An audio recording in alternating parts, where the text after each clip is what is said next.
بسم اللہ الرحمن الرحیم۔ السلام علیکم۔ امید ہے آپ سب خیریت سے ہوں گے۔ رب اشرح لی صدری ویسر لی امری واحلل عقدۃ من لسانی یفقہوا قولی۔ جماعت پنجم، مضمون اردو، سبق نمبر 3، نعت کی بلند خوانی کریں گے آج ہم۔ نعت۔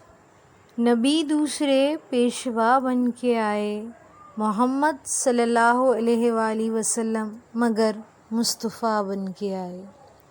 امیروں کو راز اخوت بتایا، غریبوں کی حاجت روا بن کے آئے۔ نجاشی بھی خادم، ابو ذر بھی خادم، وہ سلطان شاہ و گدا بن کے آئے۔ زمانے کی سوکھی ہوئی کھیتیوں پر گھٹا بن کے برسے، ہوا بن کے آئے۔ انہی کی محبت ہے ایمان ماہر، جو کونین کا مدعا بن کے آئے۔ اس نعت کے مصنف ماہر القادری ہیں۔ نعت۔ جس نظم میں نبی اکرم صلی اللہ علیہ وآلہ وسلم کی تعریف بیان کی جائے اسے نعت کہتے ہیں۔ نبی دوسرے پیشوا بن کے آئے، محمد صلی اللہ علیہ وآلہ وسلم مگر مصطفیٰ بن کے آئے۔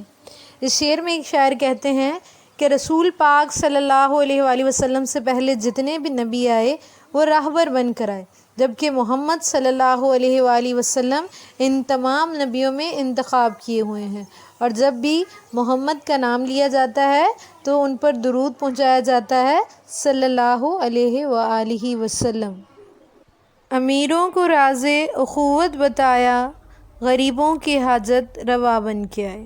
اس شعر میں شاعر کہتے ہیں کہ آپ صلی اللہ علیہ وآلہ وسلم نے امیروں کو بھائی چارے کا درس دیا اور غریبوں کی امید بن کر تشریف لائے، غریبوں کی حاجات بھی پوری کی۔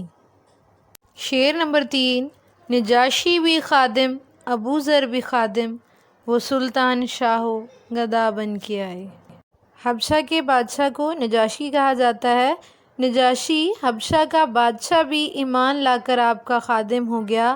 معروف صحابی حضرت ابو ذر غفاری رضی اللہ تعالیٰ عنہ بھی آپ صلی اللہ علیہ وآلہ وسلم کے خادم ہو گئے۔ آپ صلی اللہ علیہ وآلہ وسلم بادشاہوں اور فقراء کے سلطان بن کر تشریف لائے۔ شعر نمبر 4۔ زمانے کی سوکھی ہوئی کھیتیوں پر گھٹا بن کے برسے، ہوا بن کے آئے۔ زمانے کی سوکھی ہوئی کھیتیوں سے مراد ہے انسانوں کا غیر مہذب ہونا، پستی میں گرفتار ہونا۔ اس دور میں جہاں انسان درندگی کی زندگی گزار رہے تھے، رسول پاک صلی اللہ علیہ وآلہ وسلم ایک گھٹا کی طرح آئے، اپنے حسن اخلاق سے اس قوم کو سنوار دیا، قوم مہذب ہو گئی، جس طرح سوکھی فصلیں بارش سے ہری بھری ہو جاتی ہیں۔ شعر نمبر 5۔ انہی کی محبت ہے ایمان ماہر، جو کونین کا مدعا بن کے آئے۔ اس شعر میں شاعر اپنا تخلص استعمال کرتے ہوئے فرماتے ہیں کہ میرا ایمان محمد صلی اللہ علیہ وآلہ وسلم کی محبت ہے۔ آپ صلی اللہ علیہ وآلہ وسلم دین و دنیا کا ارادہ بن کے آئے، دنیا اور آخرت دونوں میں آپ صلی اللہ علیہ وآلہ وسلم کی وجہ سے بھلائی اور کامرانی ہے۔